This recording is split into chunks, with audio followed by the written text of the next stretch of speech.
Hey guys, hi, welcome to another question. चलो quickly इसको देखते हैं और समझने की कोशिश करते हैं।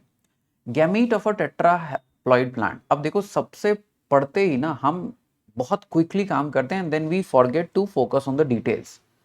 दे have given you gamete. Now whatever they have given you, always find out the apparent diploidy and apparent haploidy. Apparent diploidy मतलब एपरेंट हैप्लॉइडी का क्या मतलब है? देखो, आप एक सिंपल फंडा जानते हो, और वो सिंपल फंडा क्या है?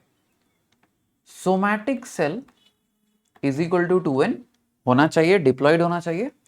अब सोमैटिक सेल जब भी मियोसिस करेगा, whenever the somatic cell undergoes meiosis, the goal is to reduce the chromosome number to half. So meiosis करके the chromosome number has to be reduce to half, right? Sometimes the plants could be tetraploid, hexaploid, octaploid, decaploid, 4n, 6n, 8n, 10n। आपको confuse नहीं होना है। आपको क्या करना है? सबसे पहले फाइंड आउट एपरेंट डिप्लॉइडी, मतलब एपरेंट सोमैटिक सेल कैसा होगा, and then find out apparent haploidy कैसा होगा। इसको यूज करके आप कोई भी प्रॉब्लम सॉल्व कर सकते हो। So if they have given you a tetraploid plant, then apparent diploid is 4n। Meiosis करने के बाद apparent haploidy would be 2n, 2n number of chromosome. अगर एपरेंट डिप्लॉइडी आपको दे रखा है, अगर somatic cell 2n is equal to 40 chromosome है, तो एपरेंट डिप्लॉइडी में अगर सोमैटिक सेल अगर 2n इज इक्वल टू 40 होता, तो एपरेंट हैप्लॉइडी में n इज इक्वल टू 20 हो जाता, है ना? अब एपरेंट डिप्लॉइडी यहाँ पे 4n इज इक्वल टू मान लो 40 दिया हुआ है, तो एपरेंट हैप्लॉइडी में 2n इज इक्वल टू 20 हो जाएगा। सिंपल हाफ फॉलो करना है, ठीक है? अब क्वेश्चन पे आते हैं। गैमीट है टेट्राप्लॉइड प्लांट का 26 क्रोमोसोम का। अब गैमीट मतलब this is apparent haploidy n dash, ठीक है? यानी मेरा 2n डैश क्या है? 52 क्रोमोसोम्स। एपरेंट डिप्लॉइडी मेरा क्या है? 52 क्रोमोसोम। क्यों? मियोसिस क्या करता है? Reduces the chromosome number to half. तो हम प्री मियोसिस सोचेंगे, क्योंकि मुझे गैमीट का क्रोमोसोम नंबर दिया है, तो apparent diploidy will be 52 chromosomes, ठीक है? अब नंबर ऑफ क्रोमैटिड्स, अब 52 chromosome, before the 52 chromosomes go to meiosis, क्या करेंगे? ये एस फेज करेंगे।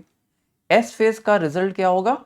52 क्रोमोसोम्स बट 104 क्रोमैटिड्स। और अगर आप previous question, if you work following the previous question, you understand by now S phase duplicates the number of chromatids but keeps the number of chromosomes same, right? So 52 chromosomes will become 52 chromosomes but 104 chromatids. So only option with 104 chromatids in the metaphase of mitosis is A and C. sorry, A and C हमने B और D को eliminate कर दिया। चलो, अच्छी बात है। अब देखेंगे मेटाफेज 2 ऑफ मियोसिस। अब meiosis 1 is reductional, you understand that. आपको ऑलरेडी पता है मियोसिस 1 रिडक्शनल होता है। सो अगर हम इसका मियोसिस कर रहे हैं, if we are doing meiosis, let me choose another colour. If we are doing meiosis, तो सबसे पहले मियोसिस 1 होगा। मियोसिस 1 52 क्रोमोसोम को होमोलोगस सेट्स में बांट देगा। That means after meiosis 1 I have two cells. Each cell has 26 chromosomes but 52 chromatids. 26 chromosomes but 52 chromatids after meiosis 1, ठीक है? अब meiosis 1 के बाद क्या होगा? meiosis 2 शुरू होगा, है ना? अब meiosis 2 में each cell is supposed to be split in 2 cells. तो ये 26 के 26 chromosomes, all these 26 chromosomes must come at equator, equator पे आने चाहिए। और इक्वेटर पे इन 26 क्रोमोसोम के कितने क्रोमैटिड्स होंगे? 52। Once meiosis 2 is done, the 52 chromatids will be separate, and then each of the cell will have 26 chromosomes and 26 chromatids. ठीक है, अब मियोसिस 2 कंप्लीट हो गई होती तो हम बोलते 26 क्रोमोसोम्स 26 क्रोमैटिड, बट क्वेश्चन क्या पूछ रहा है, मेटाफेज 2.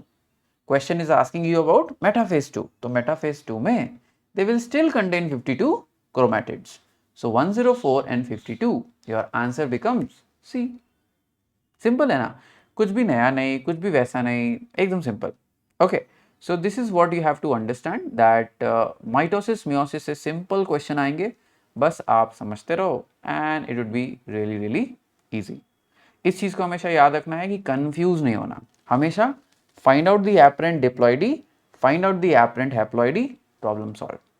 ठीक है, चलो, take care, will meet in the next one.